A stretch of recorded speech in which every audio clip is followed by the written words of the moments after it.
மிதுன ராசிக்காரர்களுக்கு கண்டிப்பாக ப்ரெஷர் பார்த்துக்கணும். லோ பிபி, ஐபிபி, ஹார்மோன் குறைபாடுகள், ஹீமோக்ளோபின்னு.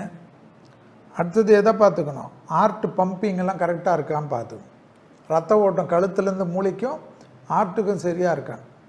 ஒரு முறை 30 வயசை கடந்த மிதுன ராசிக்காரர்கள் இந்த புத்தாண்டிலே போய் ஒரு ஃபுல் செக்கப் பண்ணிவிடுங்க. அதுதான் முக்கியம். துர்கை வழிபாடு, காளி, சூழினி, சமயபுரத்தால், எங்கெங்கே வீடு பக்கத்தில் இருக்கிற காளிகள், வாராகி, சூழினி, பிரித்திங்கராலாம் இந்த உக்கிர தெய்வ வழிபாடு. சென்னையில் இருந்தால் காளிகாம்பாள், முண்டகண்ணி அம்மன், அப்படி அந்த காளி வழிபாடெல்லாம் ரொம்ப நல்லதான். போயிட்டு வந்துடுங்க. திருவள்ளூர் பக்கத்தில் அந்த பக்கத்துலலாம் ஆலங்காட்டு காளி, இதெல்லாம் மிதுனத்துக்கு ரொம்ப நல்லது. மிதுனத்திற்கு அந்த இடமாற்றம், வீடு மாற்றம், மனை மாற்றம், உத்தியோக மாற்றம், தொழில் மாற்றம் கண்டிப்பாக வரும்.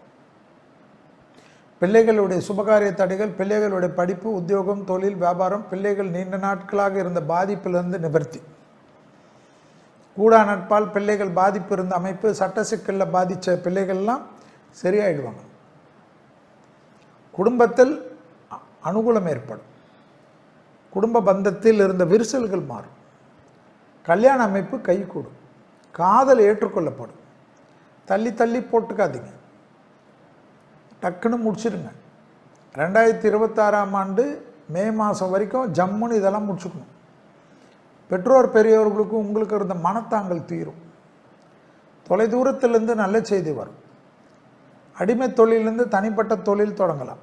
படிப்பு தடை நீங்கும், தொழில் தடை நீங்கும், உத்தியோக தடை நீங்கும், வியாபாரத்திலிருந்து சிக்கல் நீங்கும், எடுத்த காரியத்திலலாம் ஜெயம் ஏற்படும். வேறு என்ன வேணும்? இதோட எல்லாம் சக்கு சக்கு சக்கு சக்குன்னு நல்லது நடக்குது. நல்லது நடக்கிறதோட வேறு என்ன ஆச்சரியம்? ஜம்பமாக பண்ணிக்கணும். அற்புதமான அமைப்பு மிதுனத்திற்கு. பிள்ளைகளுடைய நீண்ட நாள் கனவை நிறைவேற்றி வைப்பீங்க. ஹெல்த்து, எக்ஸசைஸு, ஜென்மகுரு வரைச்ச நைட்டில் நிறைய சாப்பிட்டுட்டு படுத்திங்கன்னா தப்பு வரும். கேப் கொடுக்கணுமா? 7 மணிக்குள்ளே டின்னரை முடிச்சுட்டு மறுநாள் 7 மணிக்குள்ளே எதுவுமே சாப்பிடாமல் இருக்கணும். அது மட்டும் ஹெல்த்தை பார்த்துக்கு.